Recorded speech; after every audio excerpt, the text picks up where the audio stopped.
¿Se escucha? Sí, súper. Bueno, muy buenas tardes a todas, todos y todes quienes nos acompañan en este segundo conversatorio de la red de egresados del Departamento de Historia.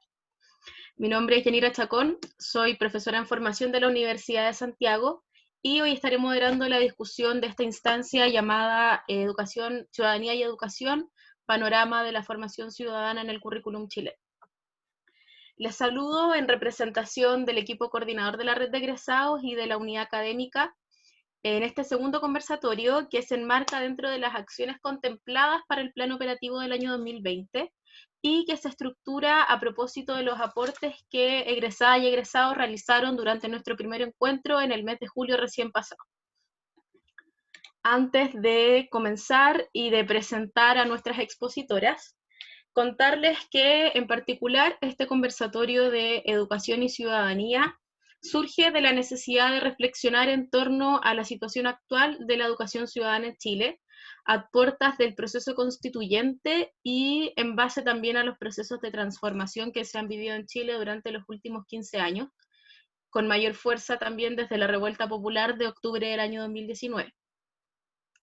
Para esto, hoy nos acompaña un panel de 3 expertas provenientes de distintas áreas de la educación, que nos compartirán desde su experiencia una reflexión en torno a 3 ejes temáticos.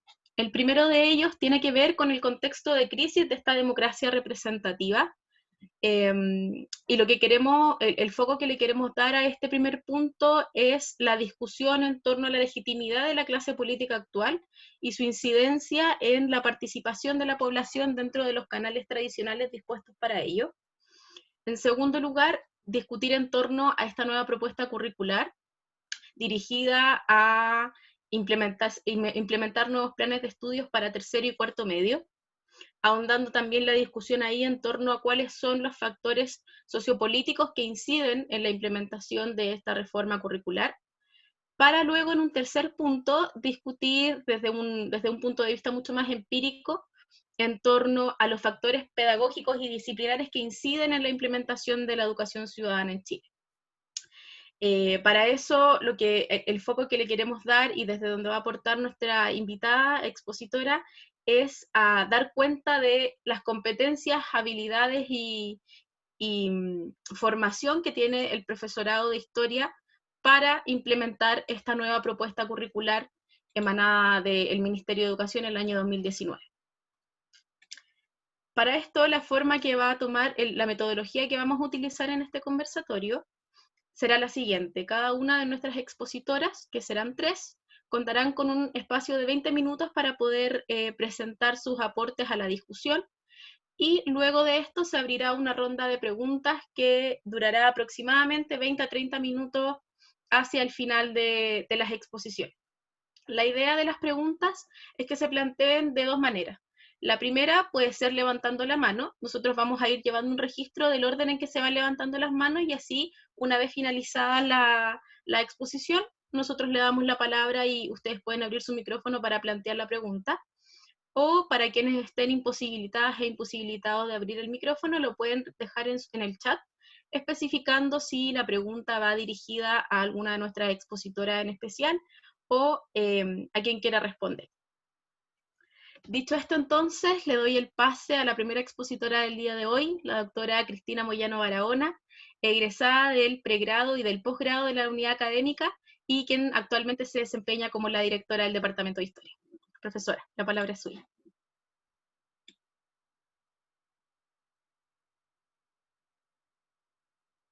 Profe, tiene el micrófono cerrado. Gracias. Ahora sí, voy a compartir pantalla con ustedes.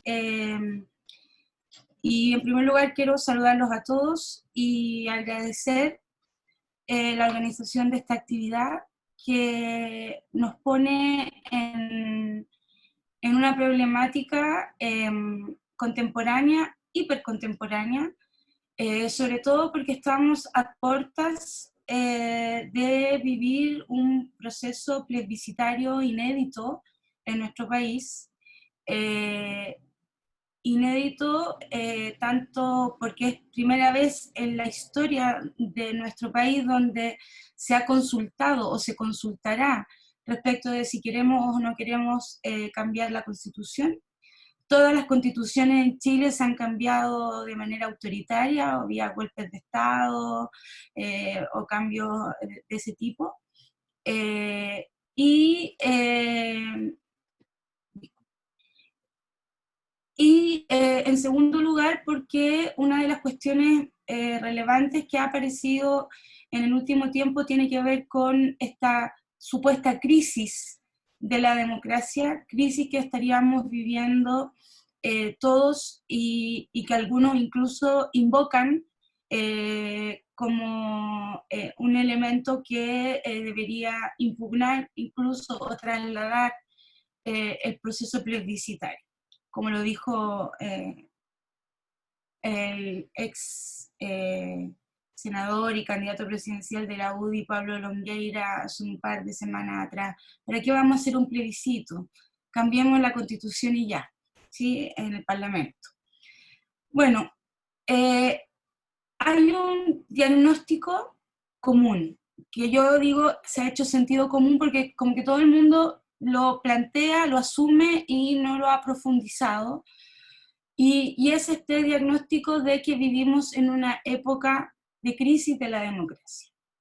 Y que esa crisis de la democracia se expresa, en primer lugar, y el elemento quizás más central y al que se le ha dado mayor relevancia, es al tema de la alta abstención electoral, la baja participación de las personas en las elecciones.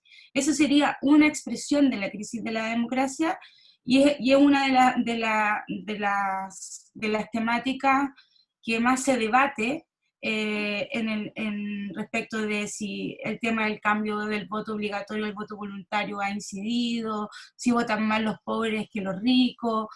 Pero el tema es que hoy día nosotros, y no solo en Chile, sino que en general en el mundo, estamos viviendo un proceso de alta abstención electoral y eso sería para muchos cientistas políticos una evidencia de que estamos viviendo una crisis de la democracia.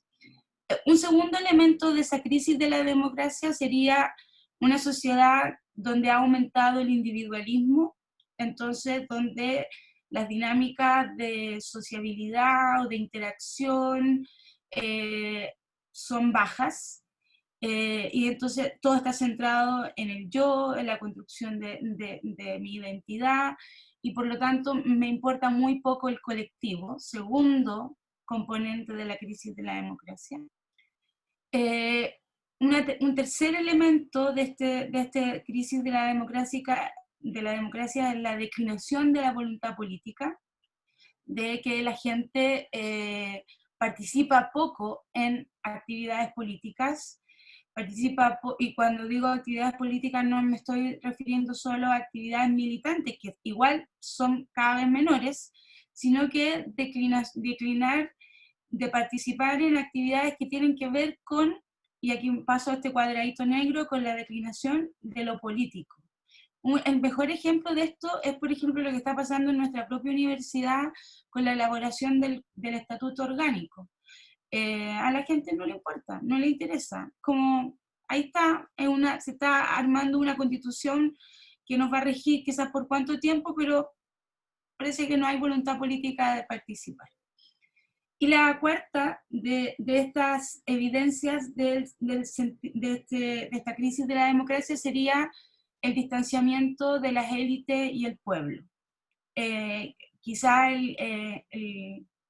el elemento más distintivo de esta componente de la crisis es lo que pasó o lo que vino pasando antes del 18 de octubre y después del 18 de octubre, con declaraciones de ministros, etcétera, que no solo eran poco afortunadas, sino que daban cuenta de un efectivo distanciamiento de unas élites políticas que no conocen la sociedad en la que viven. Así lo dijo el propio ministro Mañalich cuando se estaban evaluando las medidas de la pandemia y se preguntaban, bueno, ¿por qué no baja los contagios de coronavirus, aparece el tema y dice este señor que tenía esa virtud de ser muy locuaz y poco y políticamente incorrecto, y dijo, bueno, yo no sabía cómo vivían los pobres. Si el ministro de Salud no sabe cómo viven los pobres, tiene que tomar decisiones en materia de política pública, efectivamente hay un distanciamiento gigante entre las élites y el pueblo. Y todo esto implicaría una declinación de lo político, es decir, una declinación, una baja voluntad de participar en actividades y en instituciones que definen aquello que va a ser lo común, porque lo político tiene que ver con la definición de aquello que nos va a constituir como comunidad. Y este ciudadano, este otro elemento de esta crisis de la democracia, es que se dice, todos estos elementos planteados anteriormente, la diapositiva anterior, se expresarían en un ciudadano que se dice es cada vez más pasivo, pero ahí la pasividad está puesta en esos análisis en la participación electoral, que es real, hay una baja participación electoral y también una baja adhesión a los partidos políticos. De hecho, cuando se preguntan en las encuestas con qué partido político uno se siente o no identificado, la mayoría de la gente no se siente identificada con ningún partido político. Pero paralelo a este proceso que estamos viviendo de crisis de la democracia, y yo voy a decir aquí crisis de la democracia representativa, porque esa es la crisis que estamos viviendo, ha venido configurándose un fenómeno que también no es solo único de Chile, que nosotros lo hemos tenido hoy día en nuestras narices, porque lo vivimos con una explosión, con un estallido el 18 de octubre, que tiene que ver con que si bien la gente no participa de las elecciones, sí se ha registrado un aumento en las huelgas, un aumento de las manifestaciones de todo tipo, formas de solidaridad colectiva en situaciones extremas, o sea, la gente se organiza, se autoorganiza para solucionar problemas cotidianos. El mejor ejemplo de eso hoy día son las ollas comunes, ya los programas de compremos juntos entre todos, y la gente participa a través de adhesiones a distintas causas, firmando petitorios, etc. Entonces, hay una aparente contradicción entre estas formas de participación y esta crisis de la democracia representativa. Por eso el título de mi exposición decía una palabrita, que es una palabra que a lo mejor algunos no la entienden mucho, que es una aporía, es decir, un problema que no se puede resolver, que está en la constitución misma del problema. Y entonces la pregunta aquí de fondo es que lo que está cambiando o lo que está en crisis es la democracia representativa, y lo que se ha venido configurando es un cambio en la ciudadanía, un cambio en la manera de vincularse, de que tienen los actores para vincularse en la sociedad, que ha diversificado los repertorios de expresión política. Ya no solo uno se expresa y espera el día para ir a votar. Para mí todavía sigue siendo importante, pero claramente eso no es lo más relevante hoy día, ni marca un hito en la vida de las personas.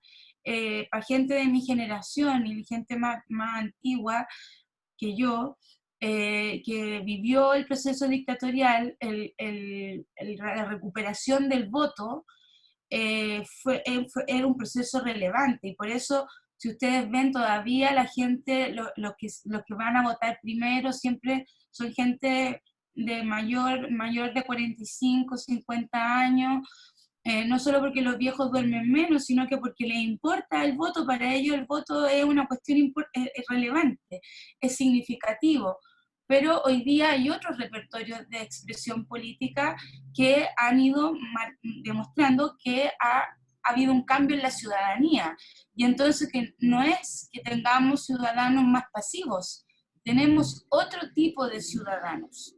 Y entonces el desafío aquí es súper relevante, porque tenemos que pensar en el caso, digamos, de la formación ciudadana que viene estructurada desde el currículum escolar, cómo podemos formar a estos nuevos ciudadanos que no tienen posibilidad de experimentar, digamos, la autonomía y la igualdad de la misma forma. Y entonces yo aquí tomo a un autor que me parece súper interesante para abordar el tema de la democracia, que es Pierro Zambalón, que plantea que la democracia hay que entenderla como una experiencia que nunca está totalmente completa, y por eso siempre a la democracia sentimos que le falta algo, y ese algo es el horizonte de expectativa que moviliza la acción colectiva para volvernos más democráticos, pero nunca vamos a alcanzar el ideal democrático porque es muy difícil articular precisamente la igualdad con la autonomía. Entonces, hoy día lo que estamos viviendo es una problemática respecto de que entendemos como experiencia democrática, tiene muchos sentidos, hoy día tiene muchos significados, es muy polisémico el concepto de democracia, pero donde se está viviendo además un proceso que este autor denomina de crecimiento de lo impolítico. Y esto es una cuestión bien interesante porque lo impolítico refiere a esta idea de que yo me sumo a una causa, yo por ejemplo ya marcho por la ley, no sé, de medicamentos, ya, y me sumo a la marcha de No Más FP, y me sumo a diferentes marchas, pero no soy capaz de que esa participación pueda ayudarme a producir una idea común de sociedad, una idea más global, que es precisamente lo que hace la política, construir esa globalidad. Por eso hoy día se habla de impolítica, donde vemos participaciones de este tipo, pero que son respecto de la movilización, no sé, en la universidad para que tengan más computadores los estudiantes, pero no pensando qué rol tiene la universidad en la sociedad y la participación, etcétera. Es decir, tenemos muchas expresiones de experiencias de democracia, pero que son impolíticas, en el sentido de que no articulan el todo. Y vivimos además en una sociedad que, bueno, hace un tiempo atrás se hablaba de la sociedad del riesgo, hoy día se habla de una sociedad de la desconfianza. Esto está pasando, todo este escenario que yo le estoy dibujando, está pasando además en una sociedad donde hay una alta desconfianza, sobre todo en la democracia representativa electoral, que se expresa en una frase súper clásica, que es la idea de, bueno, ¿para qué vamos a ir a votar si total, igual mañana vamos a tener que trabajar? ¿Ya? Bueno, ahora con los niveles de cesantía ya ni siquiera es ir a trabajar, pero digo esto porque hay una desconfianza en la capacidad que tiene esa democracia representativa electoral de hacer que los representantes sean íntegros, ¿ya? Que participen y que legislen por el bien común, y que eso se exprese a lo largo del tiempo, que no sea solo en el momento de campaña en la promesa, sino que esa promesa se cumpla en el periodo que dura su mandato.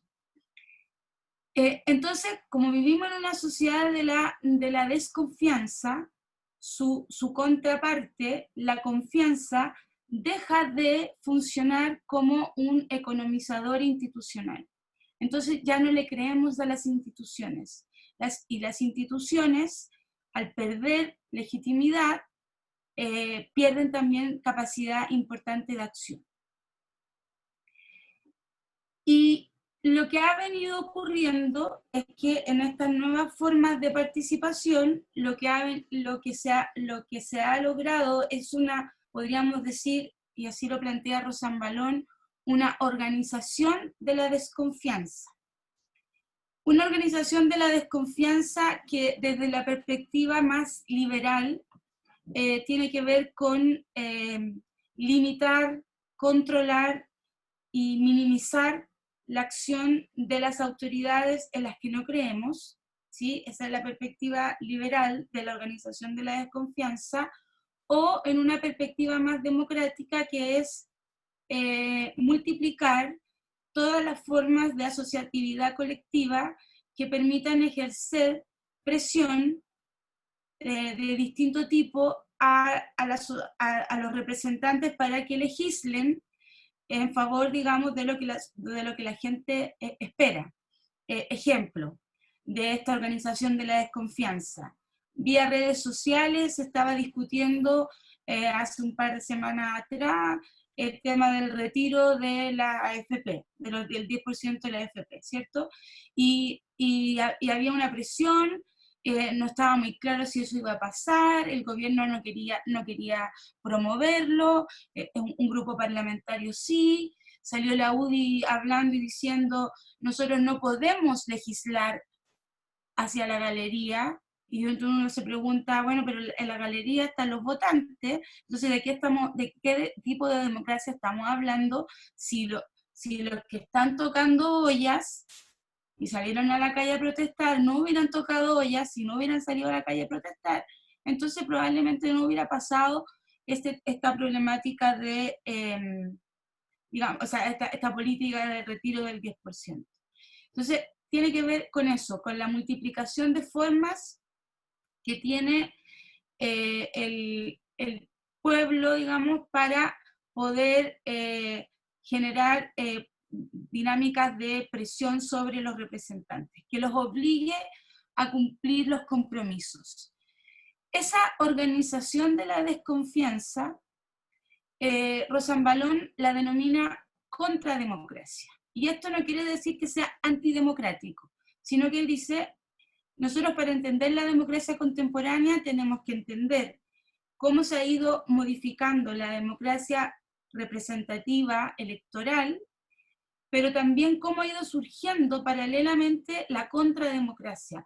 Ambas partes están unidas, y esa contrademocracia son todos esos poderes indirectos que están diseminados en el cuerpo social y que ejercen poder de control, poder de sanción, de obstrucción, judicialización de la política. O sea, cuando hoy día, por ejemplo, no se ha podido modificar la ley que rige la salud en nuestro país, entonces se judicializa el tema de que la ISAPRE te suben los planes cuando quieren, ¿ya? Y esas son organizaciones, hay abogados que te escriben y dicen yo lo puedo representar para que no le suban su plan. Esos son elementos de la contrademocracia. A eso me refiero, o eso en realidad a eso se refiere Rosanvallón con la contrademocracia. Y entonces la contrademocracia estaría constituida con formas indirectas de soberanía. El pueblo como veto, ejerciendo el veto, y ese veto se ejerce, por ejemplo, a través de protestas, a través de la no participación, la no adhesión. Un pueblo que controla o que diseña mecanismos de control, y el pueblo juez, el pueblo que juzga y que obliga a tomar además modificaciones en las maneras de la convivencia. Y eso lleva entonces a Rosanvallón a plantear que hoy día, más que una crisis de la democracia, lo que estamos viviendo es una diversificación de la experiencia democrática, donde conviven tres tipos de democracia. La democracia de la expresión, ¿ya? La democracia de la intervención y la democracia de la implicación. Cuando hablamos de la democracia de la expresión, nos referimos a esta idea de el pueblo toma la palabra, el pueblo sale a la calle, el pueblo se expresa. Y aquí recojo una imagen, por ejemplo, de una muy buena expresión de la democracia como expresión, que es las marchas que se organizan en torno a la diversidad sexual, esta es una marcha del orgullo gay. La democracia de la intervención, que sería la organización ya mucho más articulada de grupos para modificar tipos de convivencia o formas de convivencia ya más generales. Intervienen en el espacio. Si no hubiera habido un 18 de mayo feminista, tendríamos, no se hubiera, por ejemplo, logrado legislar sobre la violencia en el pololeo, no se hubiera logrado legislar en las universidades contra los temas de abuso y formas impropias, inadecuadas, sexistas de la educación. Si no hubiera habido expresión de la democracia de la intervención. Y hablamos también de democracia de la implicación cuando lo que está pasando es la reunión de todas estas formas que ponen en jaque o que cuestionan y logran cuestionar, como se dice acá, digamos, en la jerga chilena, el modelo. Esa es la democracia de la implicación, donde tenemos, por ejemplo, múltiples formas de expresión de que estamos participando y de que estamos cuestionando este modelo. Desde las clásicas huelgas de hambre que existen como repertorio de la acción colectiva, hasta estas imágenes de la primera línea de la violencia, digamos, ahí en la Plaza de la Dignidad, a esta intervención feminista de las tesis o la organización del plebiscito. O sea, todas ellas constituyen formas de democracia de la implicación, una experiencia de democracia que nos implica, que nos interpela y que nos lleva entonces a cuestionar este común que nos molesta, que nos genera rabia, que nos genera desafección. Pero el problema de fondo que yace aquí es que es muy fácil reunirse para protestar o apoyar la causa mapuche, para protestar contra la sociedad patriarcal, pero esa tipo de democracia expresiva y de implicación es normalmente reactiva y por lo tanto cuesta mucho que se articule un discurso común o unificador de todas esas demandas insatisfechas que están en las expresiones de democracia presente.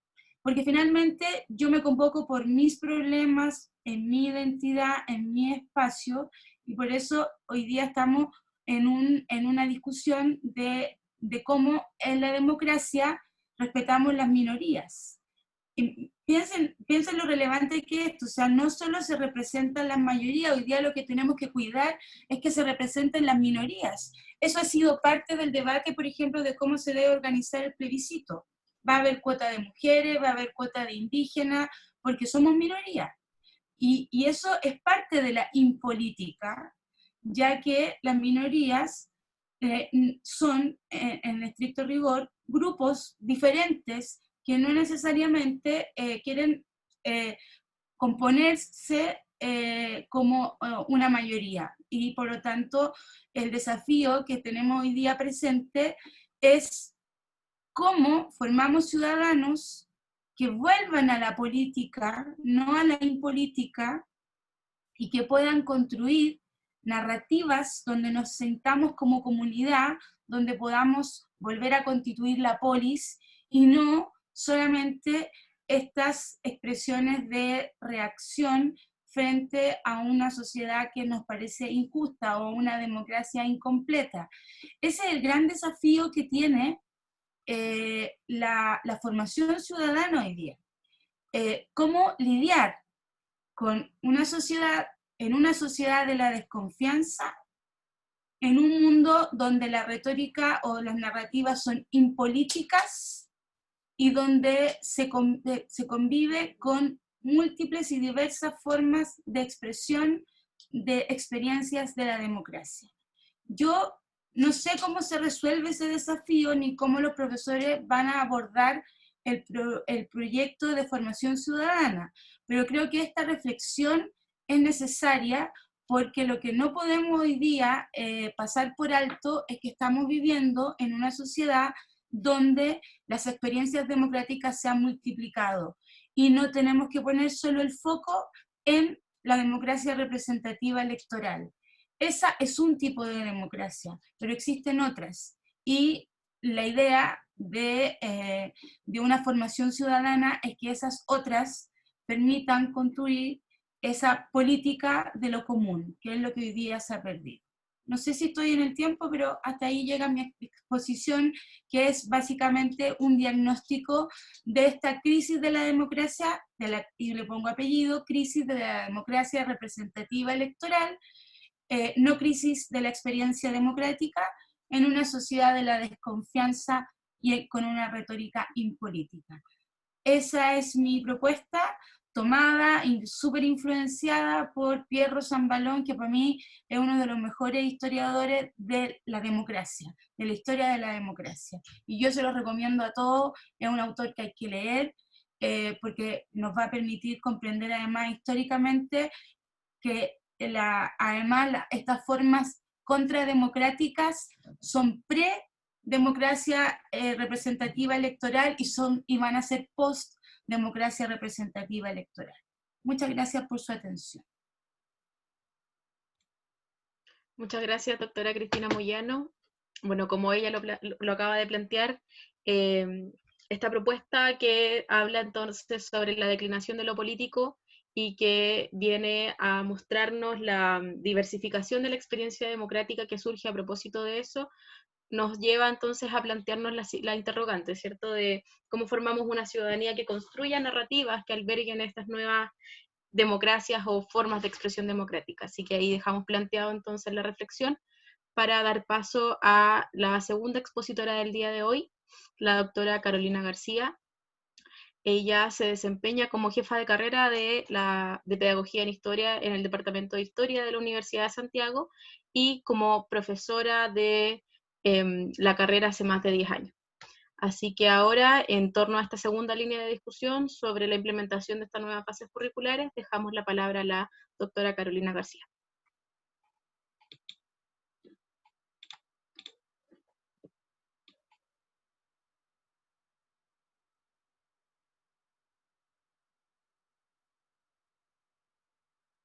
Estaba silenciada también. Primero que todo, quiero dar las gracias por la invitación a participar de este conversatorio y agradecer a quienes organizan este espacio de encuentro, de diálogo y de reflexión, que en un contexto tan crítico como el que estamos viviendo hoy día, sin duda es necesario. A toda la crisis que Cristina nos ha presentado recién, se suma un contexto nacional y global distinto al que estábamos acostumbrados a enfrentar, donde ya no solamente son nuestras instituciones las que están en cuestionamiento, sino que la forma que la orgánica, el Estado y todos los ciudadanos tenemos de enfrentar situaciones de crisis como las que estamos viviendo, y donde tal vez el ámbito de la educación y de la ciudadanía son dimensiones que están muy cuestionadas y muy desafiadas respecto a cuál va a ser nuestra posición como ciudadanos ante los desafíos de una sociedad en pandemia donde las desigualdades, las inequidades se han hecho tan patentes y tan presentes. Y quienes estamos vinculados al mundo de la educación lo podemos corroborar día a día. Todos mis colegas que están aquí, que trabajan en las aulas, lo saben. En ese contexto y tomando este enorme desafío que Cristina nos ha planteado sobre lo que implica formar ciudadanía en la escuela hoy, es que yo quiero reflexionar un poco con ustedes sobre las oportunidades y limitaciones curriculares que tenemos de formar ciudadanía en la escuela. Cómo hacernos cargo de todos estos desafíos ciudadanos, de esta emergencia de nuevas formas de participación política y cómo orientar efectivamente a una ciudadanía que es muy activa desde espacios no tradicionales a que efectivamente logren avanzar a la construcción de proyectos sociales comunes, con propuestas concretas para ir avanzando en esta tarea de la democracia y de la justicia social. Es por eso que lo que quiero compartir hoy día con ustedes tiene que ver con cómo ha evolucionado la formación ciudadana en nuestro país desde el retorno a la democracia, cuál es el panorama actual que tiene la política de formación ciudadana, qué es lo que pasa a nivel curricular y luego una reflexión sobre las oportunidades y limitaciones que esto implica. Lo primero que les quiero plantear es que la evolución de la formación ciudadana en nuestro país va muy de la mano con las transformaciones políticas que Cristina nos relató y sobre todo con este agudizamiento y profundización de la crisis que ha vivido el sistema democrático representativo en nuestro país. ¿Ya? Aquí hay una serie de hitos que vamos a ir sintetizando respecto a cómo han ido influyendo estos procesos en la propuesta de formación ciudadana que se ha desarrollado en Chile. Antes del regreso a la democracia, a inicio de los años 80, la propuesta de formación ciudadana tenía un carácter muy centrado en la alfabetización política, en el conocimiento de la institucionalidad desde las lógicas de alfabetización, en una asignatura que varios de los que estamos aquí cursamos, que se llamaba Educación Cívica, que era una asignatura de alfabetización política que se concentraba en los años finales de la enseñanza media y cuya finalidad era el conocimiento de la Constitución política. ¿Ya? Y es una propuesta formativa que nace en los años 80 en el currículum de la dictadura. Cuando se produce el retorno a la democracia y se impulsa el proceso de reforma curricular, se toma la decisión de hacer un cambio a esta propuesta de la dictadura y proponer una ampliación de la forma de abordar la formación ciudadana en la escuela, superar esta idea de la alfabetización política centrada en los conocimientos, para promover la formación de ciudadanos activos, críticos, participativos, que además de contar con conocimientos sobre la institucionalidad, tuviera la posibilidad de desarrollar habilidades y actitudes que los prepararan para la vida democrática. Sobre todo bajo la idea de que tras de 17 años de dictadura la ciudadanía estaba un poco oxidada y que necesitaba reactivarse para poder colaborar en la construcción de esta nueva democracia. En ese contexto, la reforma curricular que se inicia el año 96 poner término a la asignatura de educación cívica y proponer un modelo transversal de formación ciudadana que se abordaría transversalmente al currículum en todos los niveles, desde primero básico a cuarto medio, a través de los objetivos fundamentales transversales y integrando algunos temas o tópicos claves de la formación de la educación cívica tradicional en asignaturas como, por ejemplo, historia, geografía y ciencias sociales, ¿ya? Que fue definida en esta nueva propuesta curricular como la columna vertebral de la formación ciudadana. Lo que ocurrió con esta propuesta es que se hizo una apuesta porque la ciudadanía estuviera presente en todas las asignaturas y en todos los niveles, pero en una decisión técnico-política que no consideró ni las realidades escolares, ni la preparación que el profesorado tenía a nivel escolar para hacerse cargo de esta tarea. Y lo que comenzó a ocurrir es que la formación ciudadana desapareció en la práctica de la experiencia escolar y quedó reducida a 2 unidades que se trabajaban en primero medio sobre institucionalidad política y modelo económico, y desapareció completamente de las propuestas curriculares. De hecho, el profesorado tenía la sensación, no solamente el profesorado, la ciudadanía en general, de que en la escuela ya no había formación ciudadana, porque la transversalidad, al ser de todos, era de nadie. Nadie se hacía responsable de ella. Se incorporaba en el papel, pero no en la práctica. Esa situación comenzó a generar preocupación y alarma a nivel académico, escolar y también político, y sumado a la disminución de la que hablaba Cristina, creciente y sostenida de la participación electoral, especialmente de las generaciones más jóvenes, hacia fines de la década del 90 y principio de la década del 2000, provocó que el año 2004 se convocara a la formación ciudadana, para analizar qué es lo que estaba pasando con la implementación de esta política, con el objetivo de potenciar la formación ciudadana y revertir esta tendencia hacia el desinterés de los más jóvenes por participar en los espacios electorales. Esa comisión sugirió una ampliación de las propuestas curriculares y poder hacer más visible la presencia de la formación ciudadana en estas propuestas. Ratificó la importancia de la asignatura de Historia y Geografía como el eje de la formación ciudadana, aumentó la cantidad de objetivos de aprendizaje y contenidos que esta asignatura debía abordar, y de manera paralela se definió uno de los ejes formativos dentro de la asignatura de Historia denominado Democracia y Desarrollo, que tenía por objetivo evidenciar cómo incorporar de manera concreta la asignatura. Eso además dio origen, se tradujo curricularmente en las propuestas del ajuste curricular del año 2009. Posteriormente, el año 2012, al alero de la Ley General de Educación y de este nuevo marco de estructuración de la experiencia escolar y de la necesidad de establecer una nueva propuesta curricular, el gobierno de Sebastián Piñera, que asume el año 2010, decide dar origen a un nuevo proceso de reforma curricular alineado con la Ley General de Educación, y que, pese a que hubo un cambio de color político en el gobierno, mantuvo cierta continuidad respecto a las tendencias que había presentado la formación ciudadana en los gobiernos de la concertación, y continuó en esta tarea de hacer más visible el eje de formación ciudadana, o sea, la formación ciudadana a través de un eje específico en la asignatura de Historia, Geografía y Ciencias Sociales. La finalidad que había detrás de esta preocupación por hacer más visible la formación ciudadana responde precisamente a estas nuevas formas de movilización que empiezan a surgir y a proliferar entre particularmente los sectores estudiantiles que nos ha descrito Cristina, y que tienden a presentarnos un grupo de estudiantes secundarios y universitarios sumamente movilizados, con una participación política al margen de la institucionalidad muy activa, pero que sigue distanciándose de la institucionalidad, de los canales tradicionales de participación, y con una creciente desconfianza hacia el sistema y las autoridades gubernamentales. Por lo tanto, este interés por potenciar la formación ciudadana se mantiene y se traduce en este eje transversal que todavía existe y con el cual tenemos que trabajar, de formación ciudadana en la asignatura de Historia, desde primero medio hasta segundo medio.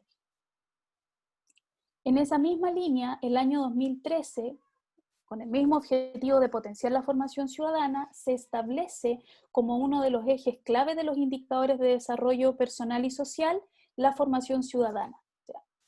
Cada CIMSE que se aplica en los establecimientos escolares, el cuestionario de percepciones que deben contestar apoderados, profesores y estudiantes, mide el indicador de formación ciudadana en las escuelas chilenas y es uno de los indicadores a partir de los cuales se las clasifica.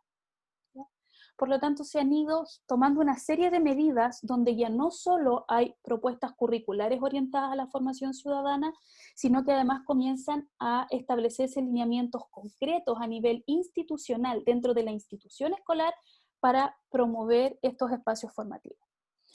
Finalmente, tras los hechos de corrupción, esto que se representan ahí en la imagen, que se hacen públicos y evidentes a fines de 2014 y comienzos de 2015, y que van a concluir con la conformación de la Comisión Engel, o la Comisión contra la Corrupción, durante el segundo gobierno de Michelle Bachelet. Uno de los aspectos que más destacó esta comisión como clave para poder superar esta crisis de legitimidad que está afectando al sistema político representativo fue potenciar la formación ciudadana en las escuelas. Y a partir de las recomendaciones de esta comisión en el año 2015 es que, en primer lugar, se establece la Ley 20.911 de Formación Ciudadana y Derechos Humanos, que obliga a todas las escuelas de nuestro país, incluidas las particulares pagadas, a tener un plan de formación ciudadana transversal a toda la experiencia escolar y que incorpore todos los espacios de la experiencia educativa. Y además se vuelve a restablecer una asignatura de educación ciudadana que se concreta en términos curriculares con la propuesta de las bases curriculares del año 2019 y que además se establece como una asignatura obligatoria para todos los y las estudiantes de las distintas modalidades secundarias. Al igual que lo que ha ocurrido en los periodos anteriores, los responsables de esta asignatura son los profesores de Historia, Geografía y Ciencias Sociales, que tienen que hacerse cargo de ello.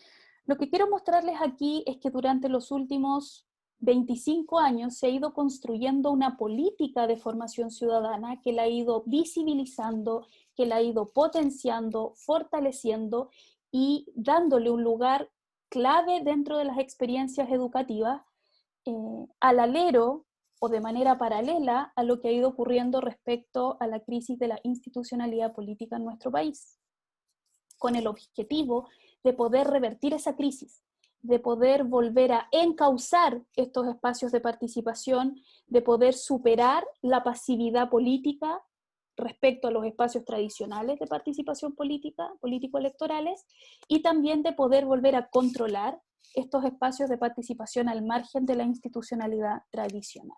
¿Ya?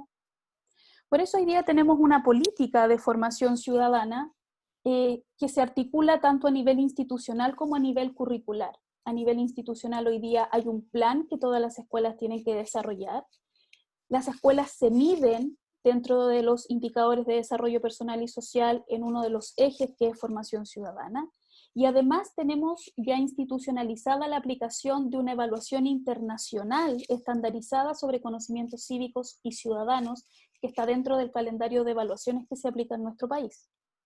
Asimismo, a nivel curricular, hoy día tenemos una propuesta que es tridimensional, va en 3 direcciones. ¿Ya? Primero tenemos una propuesta independiente de la asignatura de educación cívica en tercero y cuarto medio. Se mantiene la integración de la formación ciudadana en el currículum de Historia, Geografía y Ciencias Sociales, desde primero básico a segundo medio, y además se mantiene también la transversalidad a través de los objetivos transversales que incorpora a todas las asignaturas. Sin embargo, cuando vamos a hacer un doble clic sobre cuáles son estas prioridades temáticas que ofrecen las propuestas curriculares para abordar la formación ciudadana, nos encontramos con lo siguiente. Lo que les voy a presentar a continuación es un análisis de las propuestas de las bases curriculares desde primero básico hasta cuarto medio, en la asignatura de Historia, Geografía y Ciencias Sociales hasta segundo medio, luego la asignatura de Educación Ciudadana y finalmente la propuesta electiva de la asignatura de Historia, Geografía y Ciencias Sociales y de los selectivos en el área de Historia, Geografía y Ciencias Sociales. Estas 3 primeras columnas corresponden a la educación obligatoria, es decir, las asignaturas que son obligatorias para nuestros estudiantes de primero a cuarto medio, y las 2 últimas columnas corresponden a asignaturas selectivas.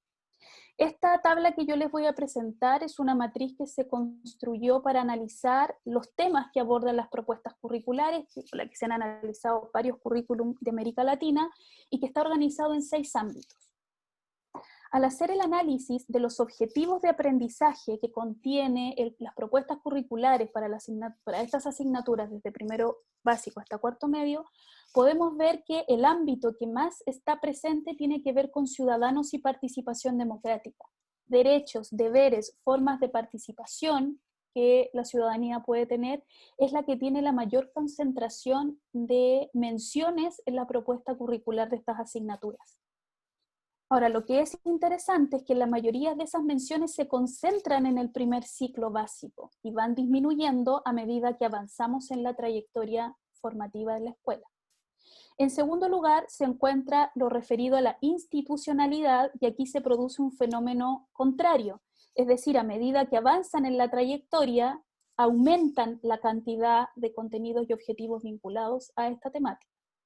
Y finalmente, lo que está referido a principios y valores cívicos también tiene una importancia relevante, particularmente por la presencia que tienen en la asignatura de educación ciudadana.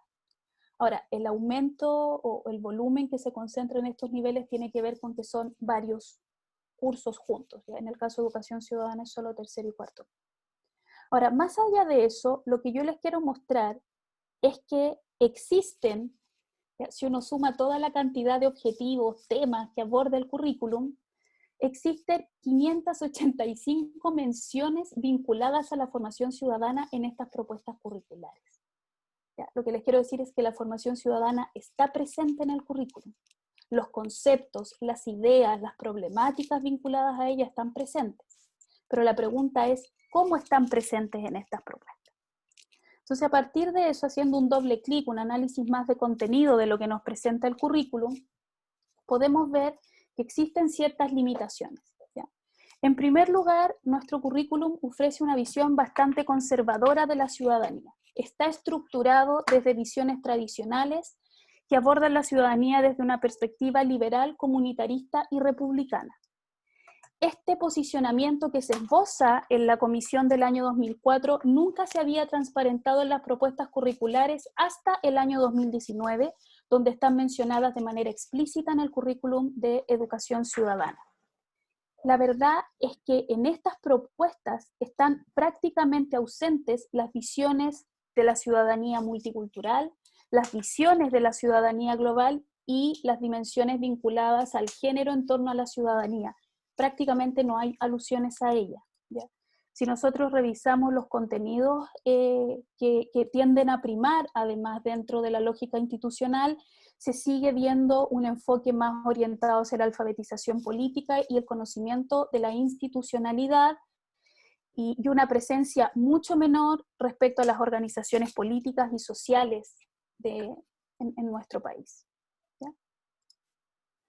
En esa misma línea, otra de las limitaciones que estas propuestas curriculares ofrecen es que sigue prevaleciendo una priorización de los derechos por sobre las responsabilidades ciudadanas y desde un enfoque liberal. Las propuestas curriculares siguen enfatizando en los derechos, particularmente civiles y políticos. Las menciones a los derechos sociales son sumamente escasas, casi no están presentes, los derechos de tercer orden. Las responsabilidades ciudadanas pierden presencia en las propuestas curriculares a medida que avanzamos en la trayectoria formativa, y prácticamente no hay referencia ni a la solidaridad ni a la cohesión social dentro de los principios que se potencian, ¿sí? Entonces, por ejemplo, si en el ámbito de ciudadanos y participación democrática revisamos los énfasis que hay, ustedes pueden observar que los derechos del ciudadano tienen una presencia permanente, particularmente en la enseñanza secundaria, y las responsabilidades tienen una presencia concentrada particularmente en la educación primaria.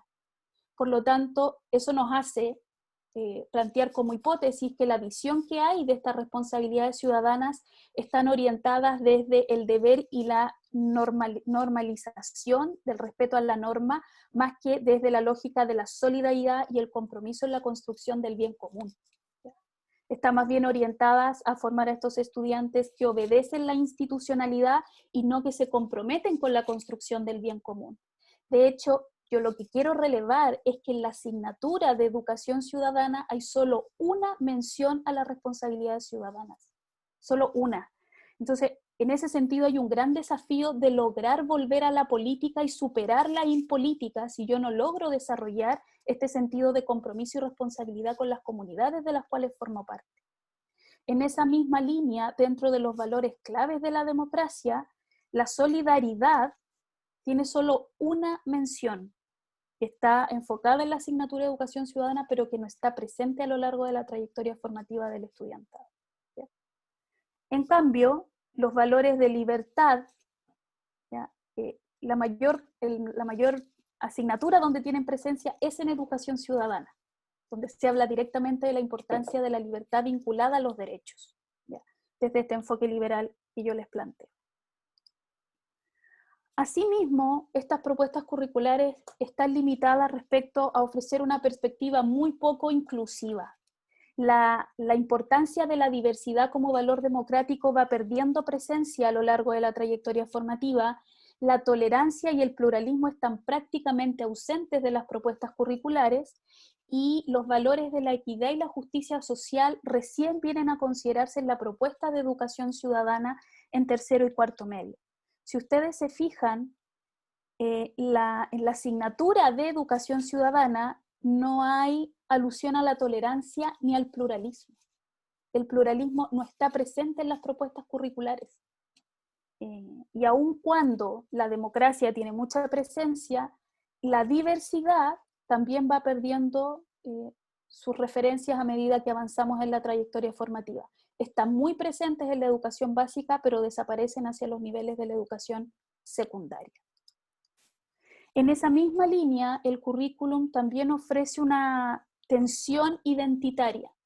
Aun cuando se posiciona desde la promoción por el respeto a la diversidad y a las identidades locales, sigue promoviendo el desarrollo de una identidad nacional, especialmente en los niveles de primaria. Eso todavía está muy presente.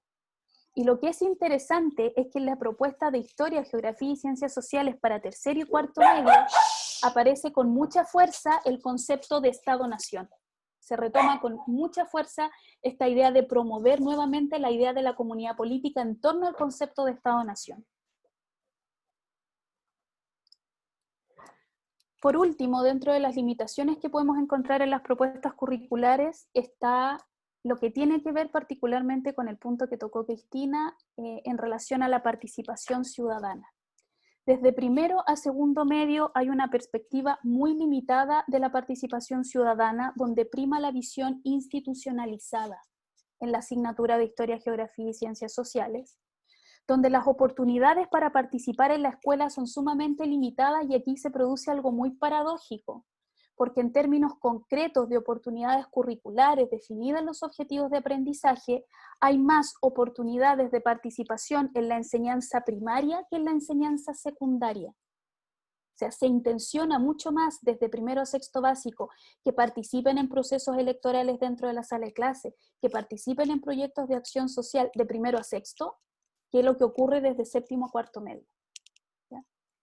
Y por lo tanto, el foco de esta participación está visto desde la alfabetización política. ¿Ya?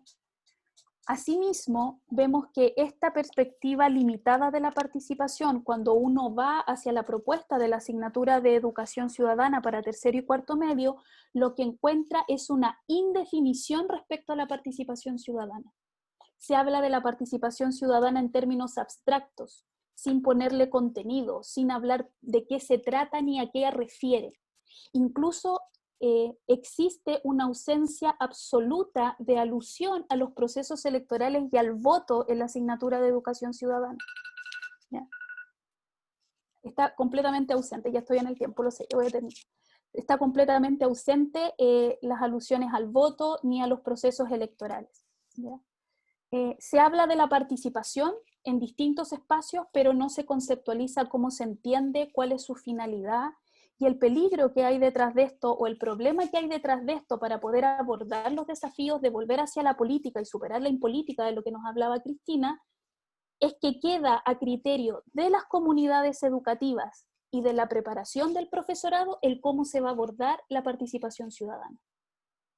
Y si las comunidades políticas tienen una orientación más bien conservadora, que más que orientar, encauzar, acompañar y educar la participación de su estudiantado, lo que busca es sofocarla y eliminarla, se va a seguir produciendo esta sensación de que no se aceptan mis formas de pensar, de que no me respetan las formas que yo tengo de participar, y por lo tanto la desconfianza hacia la institucionalidad que representa la escuela y hacia la institucionalidad global de la cual la escuela es la representante en la vida de los estudiantes, se va a seguir profundizando. ¿Ya? Bueno, yo no voy a entrar en el tema de la formación de profesores porque probablemente ahí Tamara nos va a plantear. Solo para terminar, decirle que a pesar de estas limitaciones, el currículum sí ofrece oportunidades para la formación ciudadana, que potenciando la formación del profesorado y el trabajo que se puede realizar en las comunidades educativas, sí nos puede ayudar a volver a recuperar esta formación política, a poder orientar y concretar que todas estas formas de movilización y participación contribuyan a la construcción de proyectos comunes. Primero porque hoy día sí hay una política pública compleja que incorpora tanto a nivel institucional como curricular la formación ciudadana. ¿Ya? Para quienes comenzamos haciendo clase a inicios de la década del 2000 esto no existía. Hoy día sí existe, hoy día las escuelas tienen la obligación legal, si ustedes quieren, de considerarlo dentro de sus propuestas. Y además hay oportunidades a lo largo de todo el currículum de Historia, Geografía y Ciencias Sociales, desde primero básico hasta cuarto medio, para lograr promover esta formación ciudadana con un enfoque orientado hacia la democratización y la justicia social. ¿No? Existen esas posibilidades, existen esas brechas. De hecho, la falta de definiciones claras respecto a lo que se entiende por participación ciudadana es una brecha que nos puede ayudar a promover esta participación crítica y global de la ciudadanía a enfrentar los desafíos que implica ser ciudadano hoy día. Es una brecha que puede ser limitante, que puede ser sin sentido y paradojal, pero que sin embargo, si sabemos analizar críticamente el currículum, nos ofrece esas posibilidades. Y por último, también es importante destacar que esta propuesta, pese a sus falencias, se posiciona desde el enfoque de derechos y además prioriza, sobre todo en las propuestas para tercer y cuarto medio, enfoques didácticos socioconstructivistas, orientados hacia el aprendizaje basado en problemas, orientados hacia el aprendizaje basado en proyectos. Y en ese sentido, se abren las posibilidades de aprovechar esta brecha y efectivamente potenciar una formación ciudadana que permita efectivamente contribuir a la formación de una ciudadanía que pueda aportar en la construcción de un proyecto de sociedad común y más justo. Eso, muchas gracias. Muchas gracias, profesora Carolina. Muy interesante, creo, también la propuesta que nos trae en torno a este breve, muy breve, quizás recorrido de la formación ciudadana en el currículum chileno.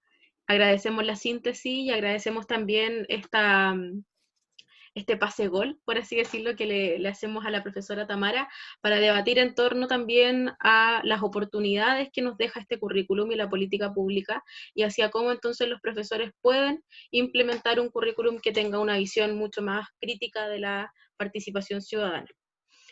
En este escenario entonces le damos la palabra a la profesora Tamara Robacares. Ella se desempeña como profesora del Colegio Santiago Emprendedores de San Bernardo, es egresada del Departamento de Historia del programa de pregrado y también del Diplomado de Formación Ciudadana. Así que dejamos en sus manos la tercera línea de discusión, que tiene que ver entonces con la formación del profesorado, las oportunidades y obstáculos que le genera la implementación de estas nuevas bases curriculares. Profesora, la palabra es suya. Gracias, Yanira, muchas gracias. Bueno, saludar a todos los que están conectados, saludar a las profes, a la profesora Carolina, a la profesora Cristina, que tuve el honor que ambas me hicieron clases, ¿cierto?, durante mi carrera, y es un honor y un privilegio estar en conjunto, ¿cierto?, en esta instancia. También agradecer esta charla, ¿cierto?, este ciclo de conversatorios que se está dando. Creo que es un gran avance en términos de el vínculo que se puede generar con los egresados, con quienes ya estamos, digamos, en otro ámbito. Y es a partir de este ámbito que yo quiero plantearme, que escuché atentamente en las dos presentaciones de las profes, y bueno, tenemos una primera complejidad en términos prácticos, que creo que es la pandemia. Ya justo este proceso de formación, de la implementación de la asignatura de formación ciudadana, el año pasado la verdad es que fue muy, digamos, al principio un poco engorroso poder entender cómo íbamos a llevar a cabo este proceso. Se vivió de manera distinta en todas las escuelas. En mi caso al menos es un colegio que tiene pocos estudiantes, por lo tanto la organización en términos de horario no fue tan compleja. Sin embargo, nos vimos enfrentados a la primera problemática, que era la formación de los profes. Es decir, como profesores de historia, y fue, digamos, la interrogante la cual se me planteó, ¿estamos preparados para poder ejercer y llevar, digamos, a la práctica, a lo concreto, al aula, esta asignatura que plantea el ministerio? Yo creo que ahí la profe Carolina lo planteó súper bien y me quiero un poco agarrar de eso, que claramente el programa tiene ciertas oportunidades en el sentido que te plantea una serie de OA. En el caso mío yo trabajo desde séptimo básico, por lo tanto te plantea una serie de oportunidades en el currículum, donde tú puedes ir trabajando con los chiquillos y ir en parte preparando el camino. Ya traen una formación de primero a sexto que suele ser mucho más ligado a la institucionalidad, a la normalización, al conocimiento de las instituciones. Por lo tanto, cuando tú llegas a séptimo, muchas veces hay que romper un poco esa barrera de la formación, digamos, más republicana, y tratar a medida que el currículum te lo va permitiendo, que la cobertura curricular también te va dando la oportunidad de poder ir generando otras instancias de formación ciudadana. Mi principal, digamos, interrogante es cuando los profesores nos enfrentamos a esta situación, y al conversar con varios colegas, no solamente de donde yo trabajo, sino que con mis mismos compañeros de universidad, colegas, digamos, que uno ha conocido en el tiempo, da la sensación en el minuto de implementar el programa que primero tenemos una deficiencia en términos de formación, ya que el tema de la formación ciudadana se empezó a hacer tema en los años 2000, 2005, cuando se genera, digamos, todos estos cambios que planteaba la profe Carolina.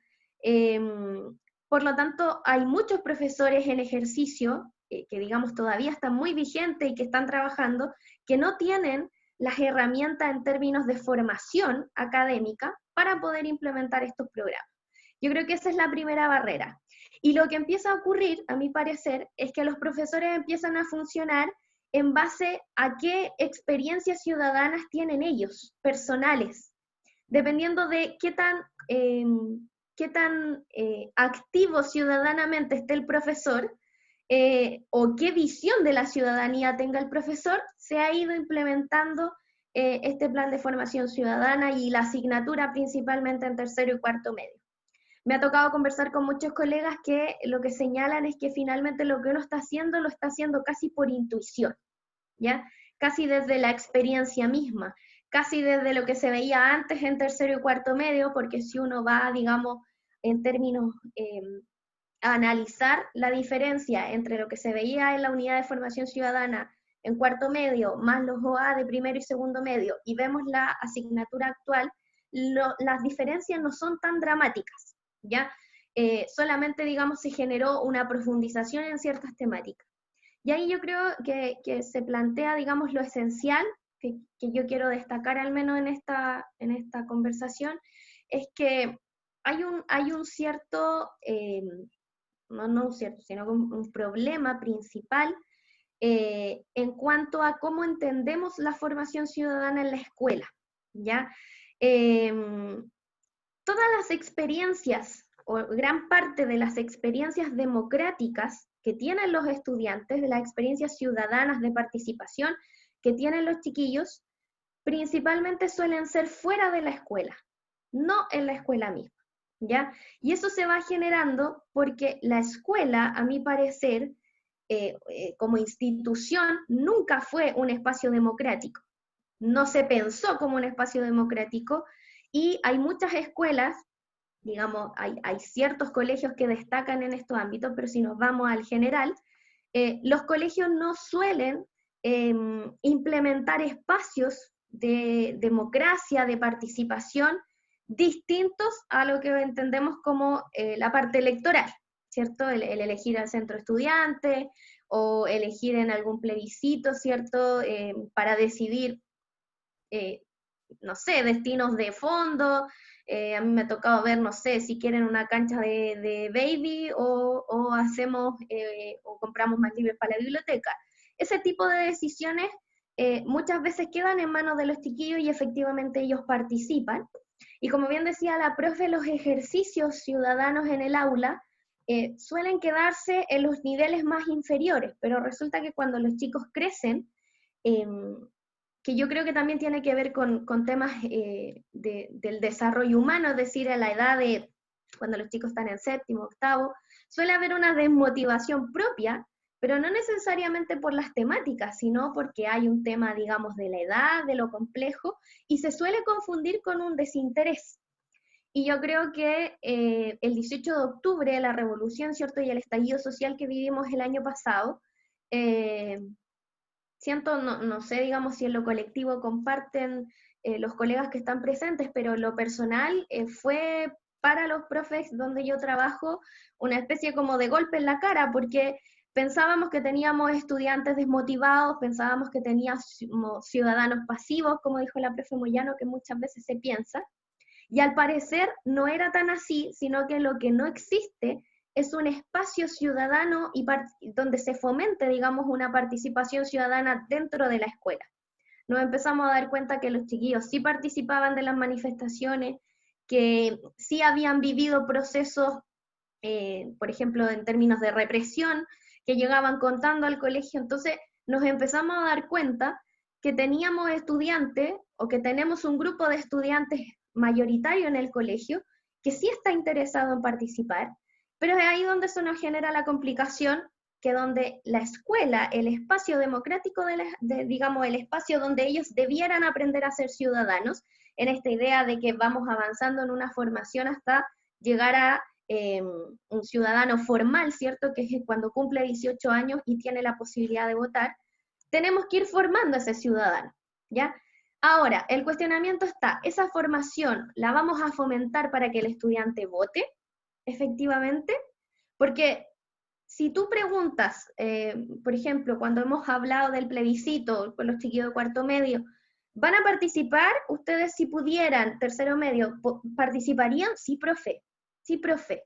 Entonces, al parecer, el tema de la abstención electoral se va a ir perdiendo con el tiempo, porque los chicos sí ven que en el voto hay una posibilidad de cambio, pero es una de las tantas posibilidades de cambio, o de las tantas opciones o caminos que ellos tienen para poder llegar a generar cambios en la sociedad. Pero ya no lo desvalorizan como algo, digamos, que se generó, ¿cierto?, en las generaciones que ahora tienen 35, 40, 30, que hay un desinterés completo por votar, que hay un tema como de desapego político, es decir, a mí no me interesa lo político, yo mañana tengo que ir a trabajar igual, lo que decía la profe Cristina, y ahí se genera, digamos, una luz, creo yo, que sí hay otra visión de los estudiantes que vienen, digamos, al menos los que yo en este minuto tengo en enseñanza media, ¿cierto? Primero hasta cuarto medio. Entonces creo que el ejercicio de la votación sí está revalorizándose quizás en las nuevas generaciones, producto de todos los procesos que hemos vivido en los últimos meses. Sin embargo, en las escuelas, a mí me parece, y el espacio de la escuela como institución se está quedando corto en ese sentido. Tenemos un plan de formación ciudadana en la mayoría de los colegios, que es, digamos, obligatorio. Tenemos además una asignatura en tercero y cuarto medio, que nos da oportunidades, que también tiene limitaciones, pero yo creo que la principal limitación de esa asignatura es las posibilidades que tenemos en la escuela de poder ejercer una ciudadanía efectiva, ya no solo con el voto, sino que con acciones. Y es ahí es donde creo yo tenemos un rol fundamental como profesores, primero de generar espacios de formación, de autoformación, en donde se nos permita, ¿cierto?, poder prepararnos de mejor manera para estos ejercicios. También ahí hago la crítica que a mí en lo personal me parece que los profesores de historia no somos los únicos que nos debiéramos hacer cargo de esta, digamos, tarea, que es muy titánica, que muchas veces no nos da el ancho en digamos, si nos vamos a lo concreto, la asignatura tiene 2 horas a la semana. En este contexto de pandemia estamos conectados, al menos los que tenemos, en mi caso tenemos opción de trabajar de manera online con los chiquillos, tenemos 1 hora, 40 minutos a la semana para poder trabajar con ellos, por lo tanto, quizás las capacidades, digamos, o las oportunidades de poder generar cambios positivos en los estudiantes a propósito de su visión de la política, de su visión de la participación, es un poco limitado, ¿ya? Sin embargo, creo que tenemos una responsabilidad como profesores en general de todas las asignaturas. El programa también replantea ciertas asignaturas, como por ejemplo Ciencias para la Ciudadanía, que tiene un enfoque de mirar la ciencia con otra visión. Soy testigo, digamos, de los esfuerzos que han hecho los colegas por poder entender cuál es el objetivo de este cambio, de que se rompe, digamos, ciertos esquemas que ellos traían y tienen que incorporar cosas más prácticas. Por lo tanto, también, y lo que decía la profesora Carolina es muy cierto, queda mucho a la voluntad de cada profesor, de la formación que ha recibido, de que si es más joven o ya salió hace mucho tiempo de la universidad, y eso no puede ser, digamos, el factor que incida entre qué calidad o qué tan preparado estoy yo para poder ejercer esa asignatura.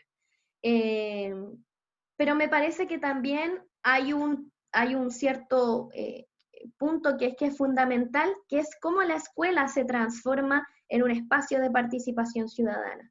Si la escuela no lo es, difícilmente esa persona, ese sujeto, ese estudiante, va a poder implementar su ciudadanía, va a poder ejercer como ciudadano activo, no solo en las votaciones, sino que en otras instancias de participación social y política, si no lo hizo nunca en la escuela. Nos llegan estudiantes en tercero medio que han recibido mayoritariamente una alfabetización cívica y que tenemos que en 2 años generar un cambio. Yo creo que si nos hiciéramos, digamos, como educadores en general, desde los más pequeños hasta, digamos, cuando los recibimos en tercero y cuarto medio, las escuelas se hicieran cargo, digamos, y entendieran que para ejercer y cumplir con los propósitos tanto de la asignatura como del plan de formación ciudadana, nosotros necesitamos espacios que fomenten la participación y fomenten la democracia. Si estamos en una escuela que finalmente reprime o se basa en ideas mucho más conservadoras, que suele ser el general de las escuelas en nuestro país, sobre todo pensando en el dominio de las particulares subvencionadas, se complica mucho la labor del docente. Por más que el docente esté preparado, tenga toda la voluntad, no puede quedar a voluntad del profesor. Tiene que ser algo, digamos, que venga destinado, ¿cierto?, quizás desde más arriba, o entendiendo que esa intencionalidad de generar una escuela democrática, una escuela participativa,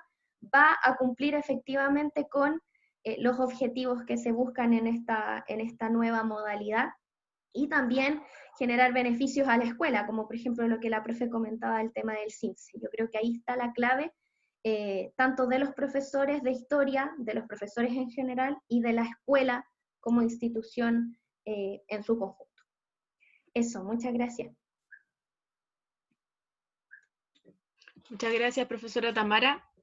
Creo que es muy enriquecedor esta nueva perspectiva también con la que nutrimos el debate, que tiene que ver justamente con la experiencia en aula, justamente en estos momentos de pandemia y de implementación de este nuevo currículum, y por tanto ampliar el debate hacia las competencias, habilidades que tienen los profesores y profesoras de historia frente a lo que nos planteaba la profesora Carolina y la profesora Cristina en torno a estas tensiones de la crisis de la democracia participativa. Nos plantea entonces muchos desafíos y muchas interrogantes. Les quiero dar las gracias a las tres, a la doctora Cristina Moyano, a la doctora Carolina García y a la profesora Tamara Roa, por haber presentado sus ponencias y sus líneas de discusión. Y ahora vamos a abrir, como lo dijimos al principio, un espacio de preguntas. Nos llegó una pregunta por interno de la profesora Daniela Pardo, quien nos comentó que le pareció muy interesante la explicación de la profesora Moyano y que quiere saber si entonces estos planteamientos de contrademocracia se relacionarían con la formación para la ciudadanía peligrosa que plantea la profesora Carolina García. Por ahí entonces tenemos una primera pregunta. Vamos a hacerlo en orden para no colgarnos con tantas preguntas, vamos a ir respondiéndolas de una. Creo que Pedro también tiene una pregunta, así que una vez que las profesoras respondan, vamos planteando las preguntas que vienen. Profesora Moyano, le dejo la palabra. Bueno, el concepto de contrademocracia, más que una propuesta, digamos, del tipo de ciudadanía que debe existir, es un concepto que sirve para comprender las otras formas de expresión que inciden en la vida en comunidad. Entonces, es un poco el hacer un parangón de evitar pensar que la democracia es solo la forma democrática representativa, liberal, tradicional, occidental, sino que también hay otras formas que muchas veces nosotros participamos de ella y no sabemos que con eso estamos incidiendo también en el bien común, en la manera en que nos configuramos como sociedad. Entonces lo que plantea Rosanvallón, de donde viene este concepto, es que cuando uno mira la historia de la democracia, viene imbricada siempre junto con la democracia liberal formal, la contrademocracia. El tema es si cuando nosotros pensamos que esas formas articulan el conjunto de la experiencia democrática, entonces tenemos que comenzar a entenderlas, validarlas, comprenderlas para poder, si en algunos casos, dirigir la acción colectiva hacia repertorios que sean más eficaces o más eficientes de acuerdo a los intereses de los actores involucrados. Porque una cosa puede ser un estallido, una gran marcha, pero eso puede quedar allí como un símbolo expresivo que no necesariamente conduce a un cambio. Y las expresiones contrademocráticas son expresiones que no necesariamente conducen a un cambio, sino hasta que se articulan y se pueden representar como tal. Y en ese plano, la contrademocracia viene a complementar las formas de la democracia, digamos, electoral. No viene a superarla, ¿sí?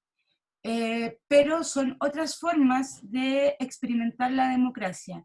Y ahí el tema, después de ese tema, digamos, más de fondo, tiene que ver con si es una ciudadanía peligrosa, aquella ciudadanía que se empodera y que es capaz, digamos, de manifestar de manera expresiva, implicativa o como sea sus demandas en la sociedad.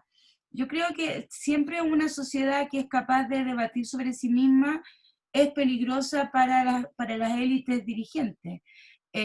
Pero eso es un tema histórico y por eso siempre también el pueblo tiene que desconfiar de sus élites y eso está en la constitución misma de la democracia representativa, por eso hay tantos mecanismos de control, porque nunca se cree que los representantes nos vayan a representar extendidamente en el tiempo. Entonces creo que la contrademocracia es la categoría que este autor nos proporciona para darle nombre a esas prácticas que se dan en la vida democrática para no entender la crisis de la democracia como si fuera solamente la crisis de la democracia representativa. Es más que, o sea, no estaríamos en crisis de la democracia. Lo que estamos viviendo son un aumento de la contrademocracia. Y eso nos lleva también a pensar que en ese plano se pueden recuperar experiencias que no son estrictamente ni liberales ni occidentales, y eso es lo que a mí me interesa, digamos, de relevar de la contrademocracia. Por eso yo decía que las formas contrademocráticas son predemocracia representativa y pueden ser postdemocracia representativa.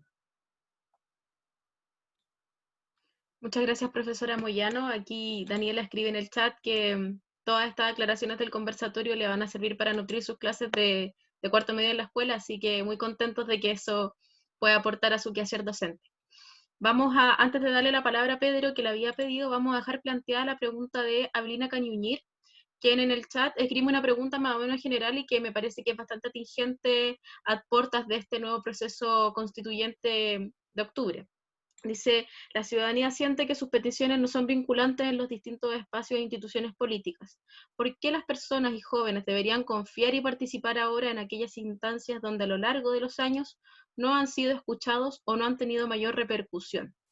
Dejamos planteada esa pregunta entonces de manera general a las profesoras para que la puedan responder y le damos la palabra a Pedro Rosell para que dé su interrogante. Pedro. Hola, muy buenas tardes a todos y todas. Bueno, saludar obviamente a todas las profes que conozco, profe Carolina, profe Cristina, Tamara también, que fue compañera mía, Yanira, que también la conozco. Y bueno, mi tema va creo que hay un tema aquí que es súper necesario como discutir a propósito de la actualidad y de lo que estamos viviendo, que es cuánto incide también aquí lo que se llama la ciberdemocracia. En el fondo, a nosotros como profesores ahora nos está tocando ver quizás otras formas de participación, porque ahora estamos haciendo clases de forma virtual. Entonces, me parece que ahí se abren algunas aristas de lo que también decía la profe Cristina acerca de la crisis de la democracia, que me parece que tenemos que debatir como formadores de ciudadanos, ¿no? Y ciudadanas. Y mi pregunta va más o menos en... Porque hay cierta paradoja, siento yo, entre la participación real, efectiva, entre comillas, que se puede dar en la escuela, en la comunidad escolar, y la participación virtual, ¿no es cierto? Porque como, no sé si comparten todos los profesores que están haciendo clases ahora, yo siento que ahora hay mayor participación, yo veo mayor participación de mis estudiantes en clase, porque manejan mucho más incluso que nosotros y los de mi generación el lenguaje virtual. Yo lo siento mucho más participativo en mis clases, pero yo me pregunto, por ejemplo, cuando yo trabajo temas de ciudadanía con ellos, incentivo la participación virtualmente, ¿qué tanto eso se traducirá en una participación efectiva en la comunidad escolar? Creo que la ciudadanía virtual como que plantea esa paradoja un poco. Da la posibilidad de mucha mayor deliberación y da la posibilidad de mucha mayor transparencia y también libertad de expresión, pero a la vez no sé si eso sea realmente una participación efectiva, por ejemplo, en lo electoral o en organizaciones sociales concretamente. No sé, quería abrir esa pregunta a quien la quiera responder. Muchas gracias, Pedro.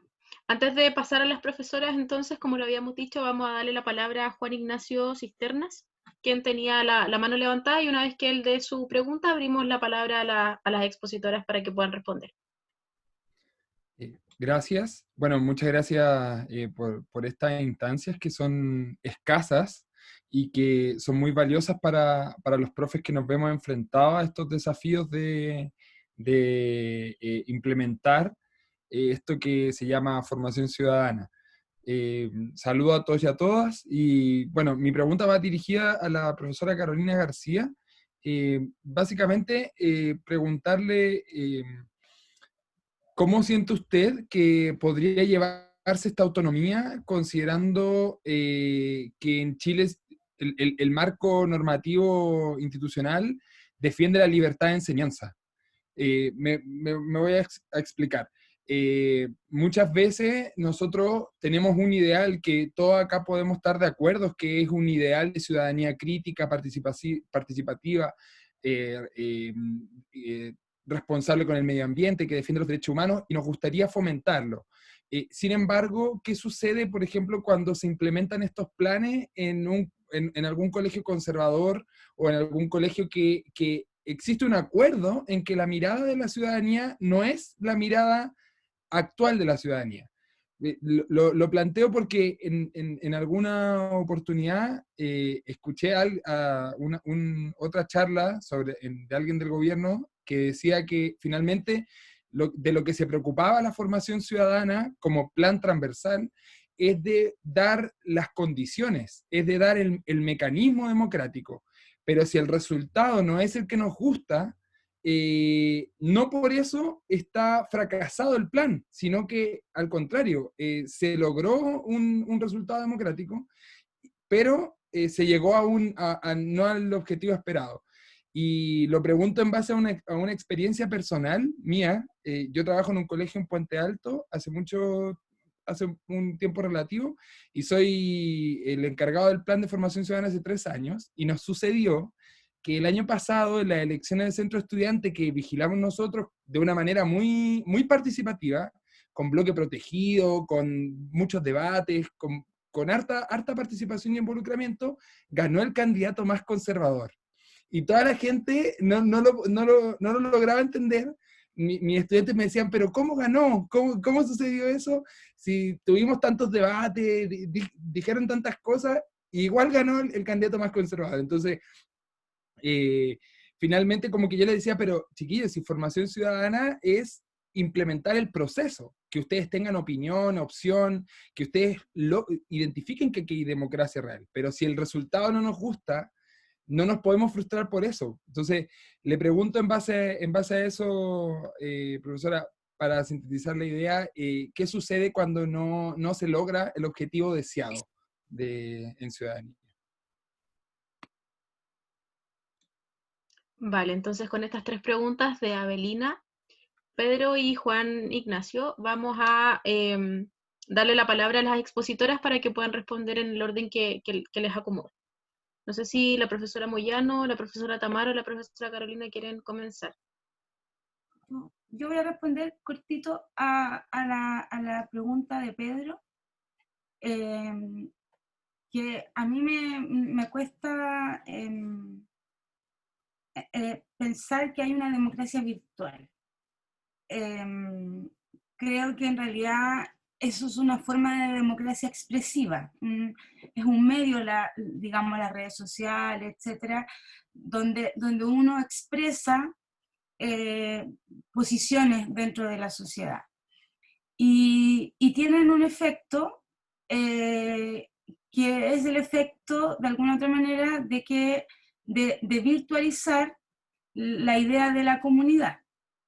Pero no necesariamente transforman, porque las redes sociales no están hechas, aunque uno lo crea, para debatir, no están hechas para discutir. De hecho, si uno escribe una cosa en una red social, tú puedes leer después el diario, por ejemplo, los comentarios en el diario donde la gente opina al reportaje. No hay una lectura, cada uno dice lo que quiere, uno se reúne, las redes sociales te reúnen con gente que piensa igual que tú. Entonces, hay ahí todo un campo de simulación que a mí me genera dudas, porque creo que mucha gente piensa que por esa vía se pueden lograr los grandes cambios. Y yo creo que lo que demostró el 18 de octubre es que las redes sociales son una gran vía para convocar, para manifestarse, o sea, digamos, para manifestarse, porque si la gente no protesta con repertorios tradicionales, y con eso digo, con la barricada, con el toque de la olla, con la violencia de la primera línea, no se producen los cambios. Por un tuiteo no se va a producir un cambio. Y por eso toda la dinámica y la dimensión que puso el gobierno en criminalizar esas prácticas de violencia, esas prácticas, digamos, de repertorios de la acción colectiva. Entonces, yo diría que que no hablaría de democracia virtual, sino que de un tipo de democracia expresiva que nos permite plantear nuestras posiciones, pero que simulan un debate que no existe, más que en una comunidad que su propio concepto lo dice, es virtual, y por lo tanto se deshace muy rápidamente. Entonces las redes sociales son un buen camino, tú podés con una red social armar una protesta en poquito rato. Hoy a las 9 de la noche hay que protestar por el 10% de la AFP y salimos todos con la olla a tocar la olla. Ya, eso está bien. Pero si todos decimos no nos gusta Piñera o estamos por el 10% y lo dejamos simplemente como un mensaje de texto, eso no genera un impacto. Y por eso yo creo que se da mucha importancia a este tema de la libertad de opinión hoy día, pero no es realmente una libertad de opinión. Y yo creo que tú como estudiante, como ex estudiante de historia, como profe de historia, sabes que los grandes cambios sociales en Chile que han modificado hacia los sectores, que han, digamos, generado un balance, una balanza más equilibrada, no se lograron a través de la emisión de cartas ni redes sociales antes, ni se van a lograr ahora con eso. O sea, yo puedo decir y tener un hashtag apruebo, pero si no voy a votar en octubre, no va a ganar el apruebo, ¿sí? Un poco lo que planteaba Juan Ignacio. O sea, están ahí esas como posibilidades, pero yo creo que los repertorios de la acción colectiva son elementos que uno debe rehistorizar para redefinir los conceptos de democracia. Y las élites dirigentes permanentemente criminalizan esas prácticas y las denominan no políticas al criminalizarlas. Y yo creo que eso es una cuestión que uno nunca tiene que olvidar. Por lo menos para mí, esa es la forma en que se consiguen los cambios sociales.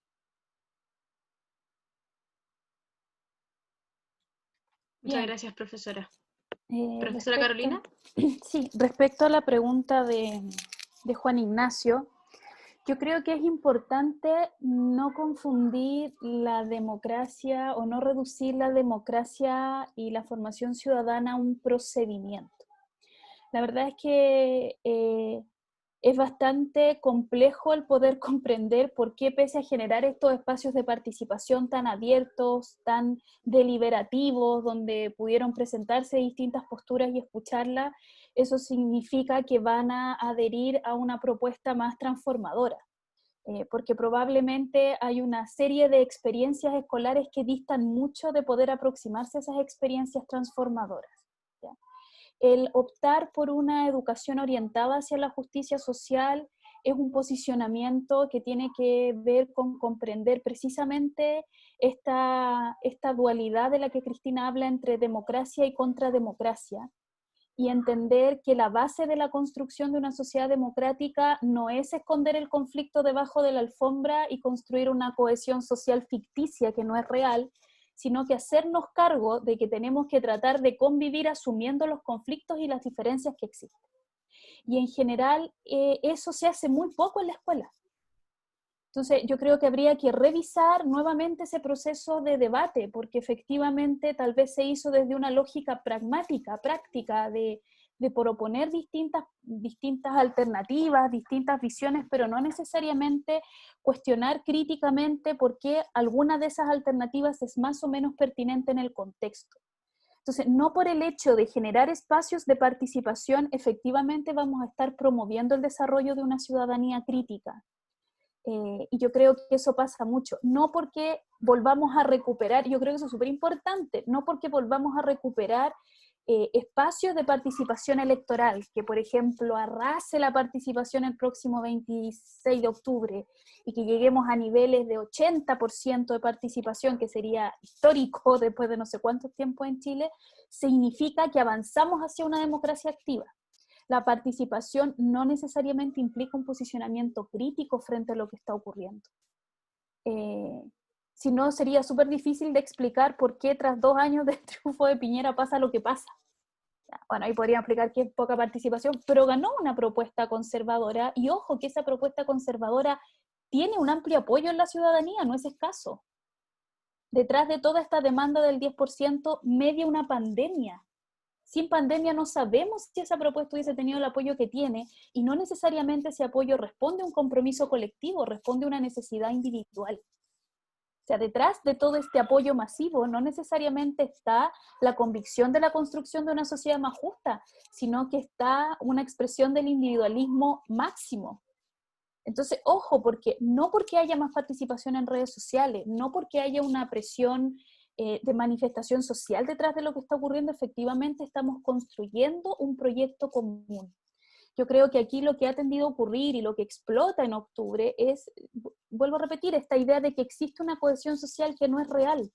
Teníamos debajo de la alfombra un montón de conflictos, de desigualdades, de injusticias que explotaron, pero eso no necesariamente significa que el 1.000.000 de personas que se juntó en Plaza de la Dignidad a fines de octubre del año pasado está colaborando en un proyecto común. No sería extraño que ganara un gobierno populista de derecha a las próximas elecciones presidenciales de nuestro país, si ofrece, en términos prácticos, soluciona los problemas a corto plazo sin efectivamente promover una transformación de las estructuras. Entonces, este trabajo de promover una educación ciudadana orientada hacia la justicia social, crítica, peligrosa en el sentido de cuestionar las estructuras para efectivamente volver a establecer un sistema donde asumamos que la democracia tradicional y la contrademocracia van a seguir existiendo y van a seguir colaborando en el proceso de construcción de sociedad porque responde a distintos intereses, y no tenemos claro eso, es súper difícil que la formación ciudadana tenga efecto, pero eso es un proceso a largo plazo. y que implica ir formando una racionalidad crítica de cuestionar y no solamente de promover el activismo por el activismo, ¿ya? Porque eso no necesariamente se transforma en participación democrática. Entonces, frente a este discurso del agente del ministerio que te dice que funcionó porque hubo formación ciudadana, porque hubo participación, sí, hubo participación, hubo una oportunidad de participar, pero no necesariamente hubo una formación ciudadana crítica detrás de esta propuesta. Hubo un ejercicio ciudadano, pero que no necesariamente tiene el enfoque crítico que hoy día, en un momento donde la institucionalidad está experimentando una crisis o este desequilibrio que hace pensar que hay una crisis sistémica, cuando en realidad lo que hay que hacer es enfocarse en nuevas formas de definir este pacto social o contrato social con el que tenemos que convivir, no vamos a avanzar hacia la implementación de una formación ciudadana que responda al tipo de ciudadano que necesitamos hoy día. Hoy día además vemos una postura súper poco tolerantes frente al otro. La tolerancia tiene límites, no todo se puede tolerar, pero efectivamente el diálogo con el que piensa distinto no existe. Hoy día es súper difícil. Yo creo que Cristina toca un punto muy interesante respecto a esta ciudadanía virtual y cómo las mismas redes sociales o nuestro círculo nos hacen relacionarnos con gente que piensa igual que nosotros y pensamos que están todos en la misma. Yo me acuerdo de una colega que cuando gana Piñera las últimas elecciones dice el día lunes, ¿no es cierto?, después de las elecciones, oh, yo estaba convencida de que iba a perder, si en las redes sociales todos decían lo mismo. Claro, porque esto tiene un algoritmo que solo te muestra a la gente que piensa como tú. Pero en este contexto han salido muchas voces disidentes y nos muestra que no todos están de acuerdo con la transformación estructural del sistema, que en general incluso desde las propuestas curriculares en realidad lo que se está tratando de hacer es bajar esta contrademocracia al máximo para volver a restablecer la idea de cohesión social en torno al modelo representativo. El currículum lo dice explícitamente. Esta es la ciudadanía que vamos a trabajar, este es el modelo, ¿ya? Y lo encierra ahí. Sin embargo, paradójicamente, no le entrega en la misma propuesta curricular las herramientas para potenciar ese modelo, al contrario, lo deja súper abierto, y pasa a ser un objetivo más que ustedes pueden omitir, y no lo pueden trabajar y posicionarse desde otro enfoque de ciudadanía. Entonces, lo que yo quiero dejar claro es que la formación ciudadana no implica solo el procedimiento y generar oportunidades de aprendizaje. Implica preguntarse para qué, cómo, con qué finalidad y en un proyecto a largo plazo, que es de instituciones. Ahora, la libertad de enseñanza, que era tu pregunta y que tiene que ver con lo que yo les planteaba, que crea criterio de las comunidades, claro, pues es una gran barrera, es súper difícil de superar. Y es uno de los grandes obstáculos y desafíos que hoy día tiene el poder promover esta formación ciudadana. Y frente a eso, no tengo cómo decirte otra cosa, es así nomás, es una realidad. Lo único que nos queda, y que yo siempre le digo a los profesores en formación, es que cuando la puerta de la sala se cierra, nosotros somos los dueños de la sala. Eso. Muchas gracias. Trump es un muy buen ejemplo. Y ahora se va a poner entretenido también porque tienen elecciones este año, vamos a ver quién gana. En la cuna de la democracia. Muchas gracias, profesora Carolina. No sé si la profesora Tamara quería aportar algo. No, muy cortito, creo que estoy súper de acuerdo con lo que mencionaba la profe Carolina. Y a propósito de la pregunta de Avelina, creo que con respecto a esta idea como de por qué le tenemos que decir a los jóvenes o los jóvenes debieran confiar en una institucionalidad o en instancias donde no han sido escuchados, más o menos así se planteó la pregunta. Yo creo que antes de octubre, mi principal complicación al tratar estos temas es que no teníamos un espacio o una realidad en donde nosotros le pudiéramos decir a los chiquillos, miren, hay una posibilidad de cambio. Yo creo que el 18 de octubre nos permitió, o en mi caso personal me permitió poder soltar las riendas un poco de las direcciones y de lo que tenemos que decirle a los chiquillos que tienen que hacer, sino que ellos vieron, digamos, en términos concretos, una posibilidad real y efectiva de poder generar los cambios, lo que planteaba la profe Cristina.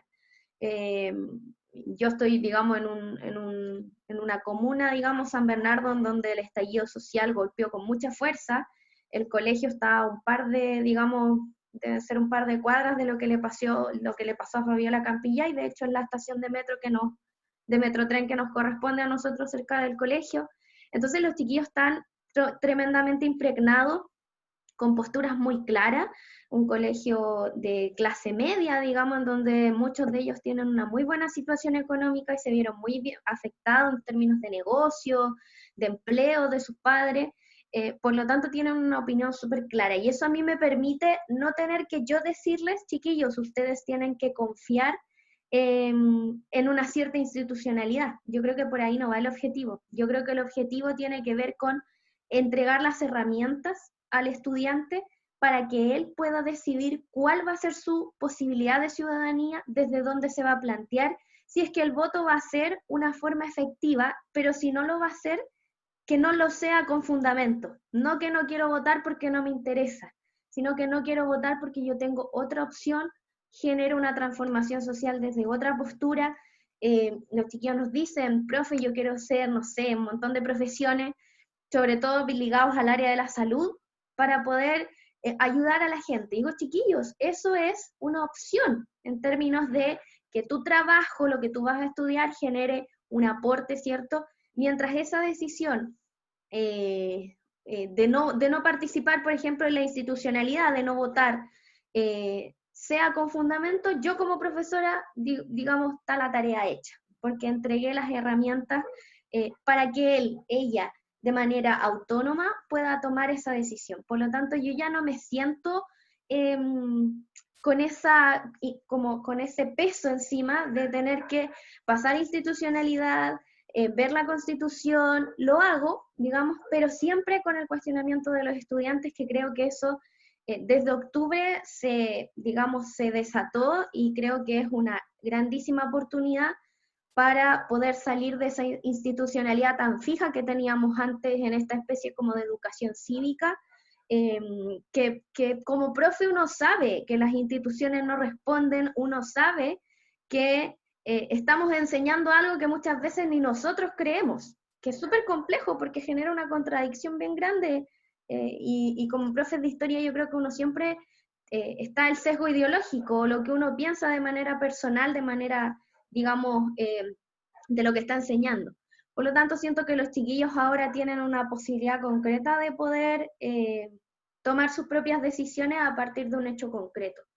Y digamos, y nunca debiera quedar en manos del profe tener que enseñar a confiar en una institución, porque la institución debiera ser confiable de por sí, a mi parecer. Si no lo es, los estudiantes debieran, o la idea es que sean capaces de poder, ¿cierto?, darse cuenta por ellos mismos y tomar decisiones ciudadanas con esas herramientas que uno le entrega. Eso. Muchas gracias, profesora Tamara. Vamos a abordar las últimas dos preguntas antes de finalizar el conversatorio, porque la verdad es que ya estamos en el tiempo. Una viene desde la transmisión que se está haciendo por Facebook y es de una profesora, Bárbara Catalán, que como les decía nos ve por la transmisión en vivo, y nos pregunta cómo fortalecer el espacio de participación de los estudiantes de forma efectiva. Y otra pregunta que estaba en el chat de Isidora Aracena, que de alguna forma estaba siendo abordada por la profesora Moyano, pero la planteamos por si alguien quiere aportar a este debate. Y dice, ¿por qué el objetivo final de la formación ciudadana debe apuntar a la institucionalidad? Con estas dos preguntas, entonces, cerramos el conversatorio y abrimos la palabra para alguna de nuestras tres expositoras. Yo, muy brevemente, contestarle a la colega que hizo la pregunta por Facebook Live, me parece, Yanni. Mire, lo que yo les puedo decir es que no existe una receta, sino que no es que hayan, no es que haya un algoritmo claro de cómo potenciarlo, pero sí es lo que yo les puedo comentar es que la participación es algo que se tiene que vivir de manera cotidiana. Es algo que se tiene que experimentar en los distintos espacios de la experiencia escolar. tomando un poco el ejemplo que nos daba el colega sobre este proceso eleccionario, claro, yo puedo generar una instancia extraordinaria de esta naturaleza, pero si en la sala de clase no existe una relación de participación democrática activa de los estudiantes, una golondrina no hace verano, dicen por ahí, no va a cambiar la experiencia. Yo creo que lo que hay que hacer es asumir el proceso educativo desde una instancia democratizadora y participativa. Primero, asumir cuáles son las cuotas de poder que como profesores y profesores tenemos dentro de la sala de clases, ser conscientes de aquello, no engañarnos con que tenemos relaciones horizontales absolutamente con nuestros estudiantes, porque eso no es cierto. Los profesores tenemos una cuota de poder y tenemos que asumirla y hacernos responsables de ella. Y además, a partir de ese mismo espacio, ir generando las oportunidades para que cotidianamente nuestros estudiantes participen, desde cómo pueden intervenir en las clases, cuáles son los aportes que hacen a la construcción de las propuestas educativas, qué posibilidad de elegir y de modificar lo que nosotros hacemos tienen dentro de la sala de clase, y así esto se extrapola al colegio en general, a la escuela en general. Entonces yo creo que hay que pensar la participación como una actividad transversal y cotidiana, que parte desde las interacciones en la sala de clases, entre ellos y entre los estudiantes y los profesores y profesoras. Y desde esa óptica, poco a poco, los espacios de participación van a ir fluyendo. Yo creo que lo que Pedro hoy día menciona sobre este aumento de la participación a través de la virtualidad es porque tal vez ellos se sienten más cómodos en este formato, porque sienten que tienen saber, que tienen cierto poder de interactuar, que la sala de clases se les limita, que presencialmente se les limita. Entonces este espacio quizás ha potenciado eso porque se sienten más cómodos. Ojalá pudiéramos lograr que la sala de clases también fuera un espacio de esa naturaleza, donde se sintieran cómodos a poder decir lo que piensan, a participar, a tener ese espacio sin sanciones, sin recriminaciones, sin limitaciones que muchas veces inconscientemente nosotros mismos tendemos a hacer. Eso. Muchas gracias, profe, estaba muteada. ¿Profe Moyano? Sí, yo solo para complementar lo que había contestado por chat, yo creo que hay un dilema siempre permanente en el tema de la formación ciudadana, de las transformaciones sociales, que tiene que ver, por un lado, que yo creo que la formación ciudadana tiene que apuntar a enseñarle a los estudiantes a que comprendan cómo funcionan las instituciones, no entendiendo las instituciones como algo que no cambian, ni como algo ajeno a ellos, porque gran parte de que un cambio social se pueda mantener en el tiempo es cuando ese cambio social se institucionaliza. Entonces creo que siempre hay ahí una tensión, y la tensión no tiene que ser la educación cívica que me hicieron a mí en el colegio, donde te enseñaban, no sé, la división de los poderes del Estado, la Constitución, que uno se la tenía que aprender de memoria, y cuestiones de ese tipo, pero uno igual tiene que entender cómo funciona la institucionalidad. A veces gran parte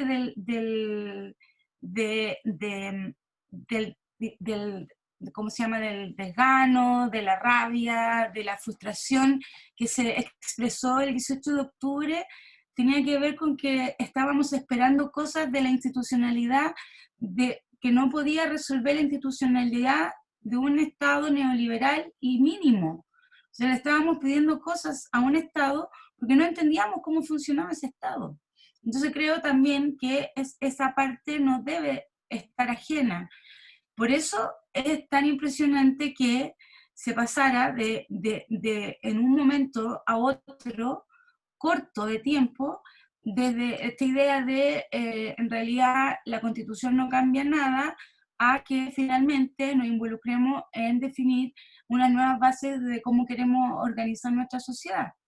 Porque entendemos que no podemos vivir en la protesta permanente, en algún momento eso tiene que cuajar en algo, y probablemente en un tiempo más volvamos a salir a la calle para volver a modificar las cosas, pero las instituciones son relevantes, y los cambios se institucionalizan, solo si se institucionalizan se convierten en derechos, se convierten en instancias ganadas. Por eso creo que cuando uno dice, bueno, pero ¿por qué el presidente no hace eso? ¿Por qué el Parlamento no legisla más rápido? Es básicamente porque desconocemos cómo funciona este Estado pequeño, mínimo, neoliberal en el que vivimos.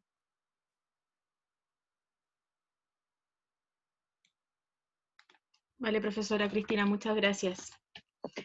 Con esto entonces le damos por terminado esta segunda discusión y ciclo de conversatorio, Ciudadanía y Educación. Agradecemos una vez más la presencia de nuestras 3 expositoras, la profesora Cristina, la profesora Carolina y la profesora Tamara, así como también agradecemos la convocatoria y las intervenciones de la comunidad educativa que pudo asistir. A nombre del equipo de Red de Egresados queremos agradecer esta especial convocatoria porque, como lo dijo en algún momento la profesora Tamara, la profe Carolina y la profe Cristina fueron sus formadoras en el pregrado, pero también Tamara y Pedro, por ejemplo, fueron nuestros formadores, nuestros ayudantes en el proceso, entonces es muy enriquecedor lo que se genera acá, una especie de triestamentalidad con funcionarios, con académicos, con egresados y con quienes todavía nos continuamos formando en la universidad, y me parece que la riqueza de eso tiene que ver justamente con eso, con que los espacios formativos no se agotan una vez que uno egresa de la universidad, sino que se pueden seguir gestando, retroalimentando y fortaleciendo en el tiempo, como lo dijimos en el primer encuentro de los egresados. Así que los esperamos y los dejamos invitadas e invitados a las próximas 4 sesiones de ciclos de conversatorio que van a seguir siendo compartidas a través de las redes del Departamento de Historia y del correo electrónico. Solamente para recordar, la próxima sesión es el próximo martes 1 de septiembre a las 5 de la tarde sobre gestión cultural. Nos estarán acompañando egresadas de la carrera, Samantha y Rocío, junto al profesor Rafael Chavarría. Y el próximo jueves 3 de septiembre, a las 5 de la tarde también estaremos con la profesora Lucía Valencia y Nicolás Bricot en el conversatorio de didáctica de la ciencia social. Así que eso, muchas gracias a todas y todos por asistir. Espero que todo lo que conversamos acá también, como dijo en algún momento Iván y Daniela Pardo, que entonces también dentro de sus quehaceres docentes. Eso, muchas gracias. Chao, gracias. Chao, chao. Chao, gracias. Chao, gracias.